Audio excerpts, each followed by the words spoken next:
dalam Dharma. Namo Sang Yang Adibudaya, Namo Buddhaya.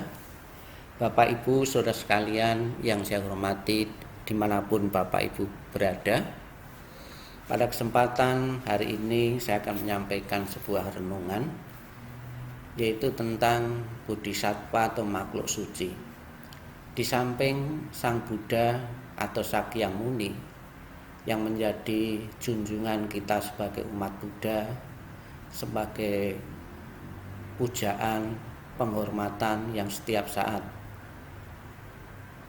diberikan para umat Buddha kepada Sang Buddha, namun masih banyak makhluk-makhluk suci atau bodhisattva yang lain yang sering dijadikan satu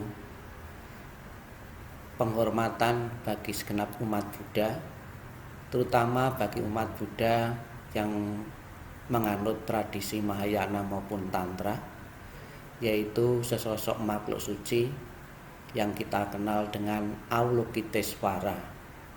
Avalokitesvara ini adalah bahasa Sanskerta, atau di dalam bahasa Mandarinnya adalah Kuan Im Posat, yaitu makhluk suci yang setiap saat berkenan mendengarkan jeritan, ratapan, keluh kesah, penderitaan makhluk-makhluk yang ada di alam semesta ini. Sangat populer sekali di kalangan umat Buddha, khususnya dalam tradisi Mahayana. Namun juga di samping di dalam agama Buddha, ternyata Avalokitesvara atau Kuan Im Posat ini juga sangat dikenal luas, dan bahkan di beberapa tempat di kelenteng-kelenteng itu juga ada altar khusus Avalokitesvara Bodhisattva Mahasattva ini. Dan juga saya sering melihat beberapa tempat ibadah, khususnya di kelenteng maupun di wihara-wihara tertentu, di hari-hari di tanggal-tanggal tertentu dipadati oleh para umat Buddha maupun simpatisan umat Buddha yang berdoa memohon berkah, keselamatan, kebahagiaan maupun kesembuhan dari sakit, maupun permohonan-permohonan kelancaran dalam usaha, dalam bisnis, dalam pekerjaan maupun urusan rumah tangga.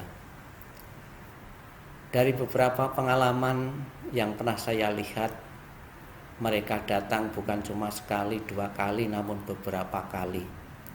Ini membuktikan bahwa keyakinan para umat Buddha dan para simpatisan, mereka selalu berbondong-bondong datang mengunjungi altar-altar Buddha, altar-altar Kuan Im ini sangat tinggi antusiasnya.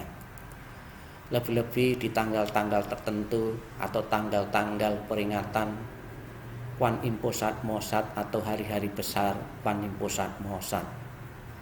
Ada 3 tanggal dalam setahun yang biasa diperingati oleh kalangan umat Buddha, khususnya umat Buddha Mahayana, 3 hari besar yang rutin diperingati oleh umat Buddha.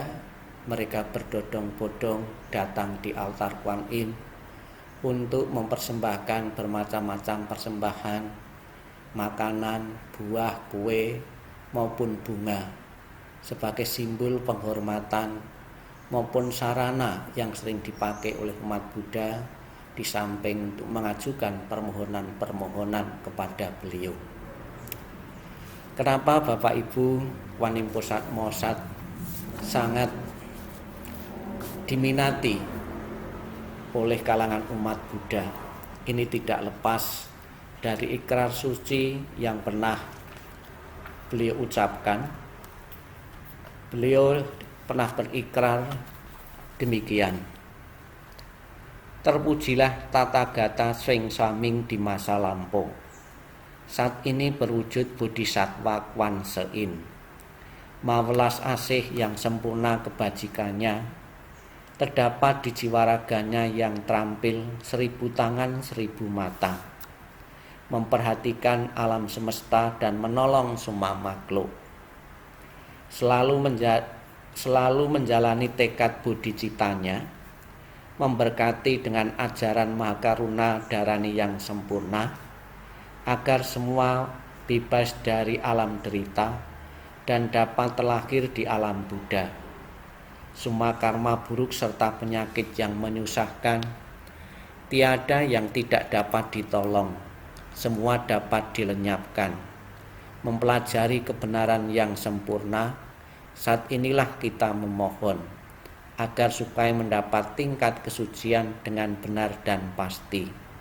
Ia dapat mencapai kesempurnaan tingkat kebudaan. Kemampuannya yang luar biasa ini sungguh tak ada bandingnya. Maka dengan sepenuh hatiku bersujud berlindung pada Buddha di 10 penjuru di 3 masa, semua bodhisattva, mahasattva, mahaprajna, paramita. Itulah Bapak Ibu tekad dan ikrar atau sumpah bodhisattva Kwan Sein Posat Mohosat. Di dalam salah satu kutipan dari Sutra Saddhamma Pundarika atau hukum kesunyataan bunga teratai bab 25 ditulis demikian. Buddha sambil berkata, "Yang Maha Agung, apakah gerangan sebarnya Bodhisattva Mahasattva Avalokitesvara dinamakan Avalokitesvara?" Ini ada seorang bodhisattva atau makhluk suci yang bernama Asayamati bertanya kepada Buddha, apakah atau kenapa disebut Bodhisattva Avalokitesvara?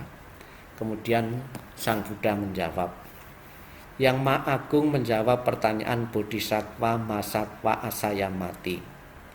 Wahai siswa berbudi, seluruh makhluk beratus ribu dari ribuan koti yang menderita sengsara dalam dunia ini, apabila mereka mendengar tentang Bodhisattva Mahasattva Avalokitesvara, dengan sepenuh hatinya memuja namanya, maka Bodhisattva Mahasattva Avalokitesvara akan segera memperhatikan suara mereka dan terbebaslah semua dari segala penderitaan. Itulah tekad suci atau sumpah suci yang selalu benar-benar dirasakan oleh segenap umat Buddha maupun para simpatisannya. Bukan saja pemohon dari Avalokitesvara Bodhisattva Mahasattva ini bukan hanya terbatas di kalangan umat Buddha, namun juga banyak juga saya lihat di kalangan agama-agama lain pun juga banyak di saat mereka kesulitan, di saat mereka menghadapi masalah, problema kehidupan, mereka datang untuk memohon berkah dan pelindungannya kepada Bodhisattva Mahasattva Avalokitesvara atau Kwan Im Posat Mohosat ini. Bapak Ibu Saudara sekalian yang saya hormati, ada 4 misi utama, ada 4 misi luhur yang ingin dikembangkan, yang ingin dijalankan oleh seorang bodhisattva. 4 misi luhur atau misi kemoralan dari Bodhisattva Avalokitesvara. Yang pertama, beliau selalu mengembangkan kebaikan, mengembangkan kebajikan. Ini bahkan ada seorang seniman, seni pahat patung atau pelukis, menggambarkan Kwan Im Posat Mohosat itu tidak pernah diam. Tangannya tidak pernah diam, selalu menggunakan tangannya untuk menolong, untuk membantu, untuk meringankan penderitaan makhluk lain. Ini digambarkan dengan tangannya banyak, atau tangan Kwan Im bertangan 1000. Bahkan juga Kwan Im tangan 1000 ini ada juga yang digunakan untuk gerakan-gerakan tarian yang sangat indah, yang sangat memikat dan mempesona. Ya, dan juga bisa dinikmati bukan saja umat Buddha, juga bisa disetel, bisa kita lihat di TV maupun kita buka di internet tentang keindahan tarian dari Kwan Im Posat Mohosat tangan 1000 ini. Jadi maknanya Kwan Im Posat Mohosat mempunyai tangan 1000 adalah makhluk suci yang tidak pernah diam, tidak pernah berhenti untuk memberi pertolongan bimbingan kepada orang lain. Semoga di saat kita berdoa, memohon berkah, atau melihat atau berhadapan di altar Kuan Im bertangan 1000 ini, bukan hanya permohonan-permohonan yang dominan kita utarakan di hadapan altar Kuan Im, namun hendaknya juga kita bercermin dalam diri kita, mengevaluasi diri kita. Sudahkah kita juga mempraktekkan ajaran-ajaran Kuan Im? Sudahkah kita mempraktekkan ajaran-ajaran welas asih dan cinta kasih, memberi belas kasih, memberikan rasa simpati, kepedulian kepada orang lain tanpa batas, bahkan kepada semua makhluk hidup, terutama yang menderita? Itulah praktek nyata hendaknya yang harus dicamkan, dimengerti oleh umat Buddha. Bukan semata-mata kita setiap hari memohon berkah dan pelindungannya, namun hendaknya kita juga mempraktekkan ajaran beliau yang penuh welas asih dan cinta kasih kepada semua makhluk hidup. Kemudian yang kedua, Bapak Ibu, Kuan Im Pusat-Mosa dalam kehidupannya selalu mengembangkan toleransi dan menghormati siapapun. Toleransi ini sangat penting. Toleransi adalah kita menghormati seseorang yang menjalankan ibadah, yang menjalankan sembahyang, yang mempraktekkan doa sesuai dengan ajaran mereka yakini. Ini dalam artian toleransi beragama. Namun masih banyak toleransi-toleransi yang lain yang perlu juga kita kembangkan dalam kehidupan ini. Kita menghormati teman kita, kawan-kawan kita, saudara-saudara kita, orang lain mungkin punya pendapat sendiri, mungkin punya usul, saran dan sendiri demi kebaikan. Kita hormati mereka, kita jangan memaksakan diri, lebih-lebih untuk kemajuan bersama. Itu makna yang kedua, itulah misi yang ingin dikembangkan oleh Kuan Im. Hendaknya juga menginspirasi bagi kita umat Buddha untuk kita mempunyai rasa toleransi, rasa tenggang rasa kepada orang lain, dan selalu menghormati dan menghargai orang lain, apapun itu kedudukannya. Kemudian misi yang ketiga yang ingin dikembangkan oleh Kuan Im adalah pengendalian diri dan mawas diri. Mengendalikan diri terhadap indria-indria kita. Sebab kalau tidak kita kendalikan diri indria-indria ini, ingin mencari kepuasan kesana kemari. Di saat kita makan, hendaknya kita makan secukupnya. Di saat kita menikmati kesenangan-kesenangan yang lain, makan atau minum, maupun indria-indria yang lain, hendaknya secara wajar dalam menikmatinya. Jangan mengejar kesenangan-kesenangan indria, sebab itu akan membuahkan penderitaan. Kemudian yang keempat yang ingin dikembangkan oleh Kuan Im, menghindarkan diri dari mara bahaya. Ini ada yang mengilustrasikan, menyimpulkan Kuan Im Pusat-Mosa ini. Ada gambar Kuan Im di saat di lautan itu berada di atas kepala naga. Ini sebagai simbol Kuan Im Pusat-Mosa menaklukkan mara bahaya. Ini juga hendaknya menginspirasi kita sebagai umat Buddha. Di dalam kehidupan ini kita bisa menaklukkan mara bahaya yang datang dari kanan kiri kita. Namun dalam menaklukkan mara bahaya kita tidak perlu menyakiti. Dalam menaklukkan bahaya kita tidak perlu membunuh. Dalam menaklukkan bahaya kita tidak perlu memusnahkan, namun dengan kebijaksanaan. 4 misi utama inilah yang selalu dikembangkan oleh Kuan Im Pusat-Mosa di dalam kehidupannya. Bapak Ibu saudara sekalian yang saya hormati, sejak Kuan Im Pusat-Mosa mencapai kesempurnaan atau mencapai pencerahan, beliau mempunyai beberapa kemampuan. Bisa saya sebutkan Kuan Im Pusat-Mosa yang pertama, kemampuan beliau dalam memperbanyak diri.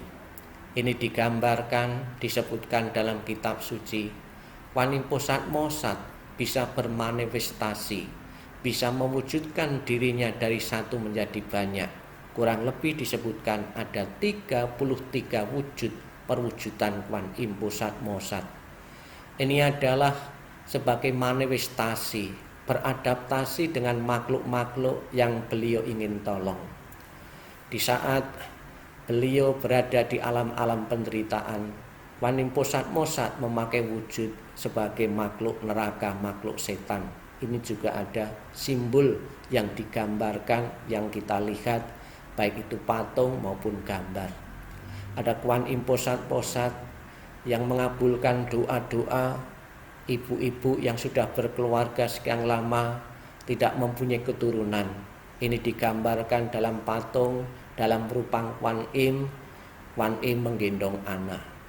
Ada lagi Kuan Yin berjubah putih dengan memegang tangkai yang liu, sedang memberikan berkah kesejukan kepada makhluk yang sedang menderita. Ada Kuan Yin memegang keranjang yang menyelamatkan ikan-ikan agar tidak musnah, tidak mati, dan melepaskannya kembali ikan itu di sungai atau di habitat yang cocok bagi ikan. Banyaknya perwujudan ini membuktikan kemampuan dari Kuan Yin Pusat Mosat ini sangat luar biasa. Kemampuan melipat gandakan diri, memperbanyak diri ini sesuai dengan kebutuhan makhluk-makhluk ini. Kemampuan itu dicapai setelah belum mencapai pencerahan. Kemudian yang kedua, kemampuan beliau untuk memberikan mantra. Kita tahu ada mantra Om Mani Padme Hum. Kurang lebih kalau diterjemahkan, terpujilah permata mulia di atas bunga teratai. Artinya Kuan Yin Pusat Mosat, bunga teratai adalah simbol kesucian. Kuan Yin Pusat Mosat selalu berada di atas kesucian.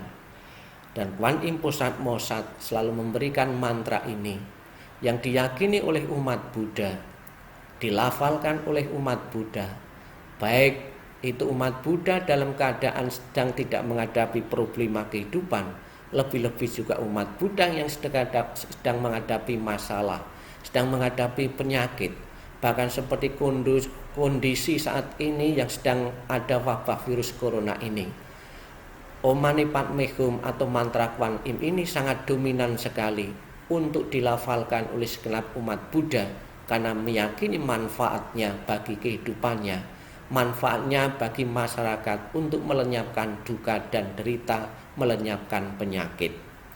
Kemudian yang ketiga, Kuan Yin Pusat Mosat selalu memberikan permata-permata mulia yang sangat berharga, memberikan dharmanya kepada umat manusia untuk menuntun, untuk membebaskan umat manusia dari penderitaan. Kemudian yang keempat, beliau capek, beliau bisa melenyapkan segala macam kekotoran batin, ya, keserakahan, kebencian, iri hati, mampu beliau lenyapkan dalam kehidupannya, sehingga beliau layak menjadi makhluk yang suci. Bapak Ibu Saudara sekalian yang saya hormati, 4 kemampuan inilah yang hendaknya kita jadikan inspirasi bagi kehidupan kita. Kita teladani bahwa kemampuan-kemampuan yang dimiliki Kuan Yin pun ini kita bisa miliki. Kita juga mempunyai potensi untuk mencapai pencerahan. Kita juga mempunyai potensi untuk mencapai kesucian. Maka marilah Bapak Ibu saudara sekalian dimanapun Bapak Ibu berada, kita selalu berjuang mengembangkan kebaikan, mengembangkan toleransi, mengembangkan pengendalian diri, dan kita sebisa mungkin membebaskan diri atau mencegah mara bahaya, malapetaka yang akan datang pada kita. Semoga mara bahaya, malapetaka itu benar-benar tidak terjadi pada diri kita dengan kekuatan kebajikan yang kita miliki, dengan kekuatan berkah-berkah Kuan Yin Pusat Mosat yang selalu berkenan mendengarkan ratapan jeritan makhluk-makhluk yang menderita. Bapak Ibu Saudara sekalian yang saya hormati, Kuan Yin Pusat Mosat sungguh luar biasa. Setiap saat di beberapa wihara maupun di beberapa rumah-rumah pribadi umat, saya yakin di akhir-akhir ini selalu menghadirkan sesosok Kuan Im ini dalam doanya. Semoga Kuan Im Pusat Mosat benar-benar mendengarkan doa dan harapan-harapan umat. Semoga wabah virus corona akan segera berlalu.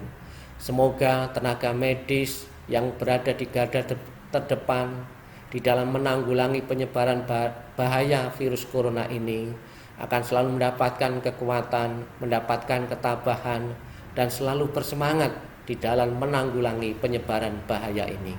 Sabi Sata Bawan Tusuki Tata, semoga semua makhluk hidup berbahagia dan sejahtera. Sadu, sadu, sadu.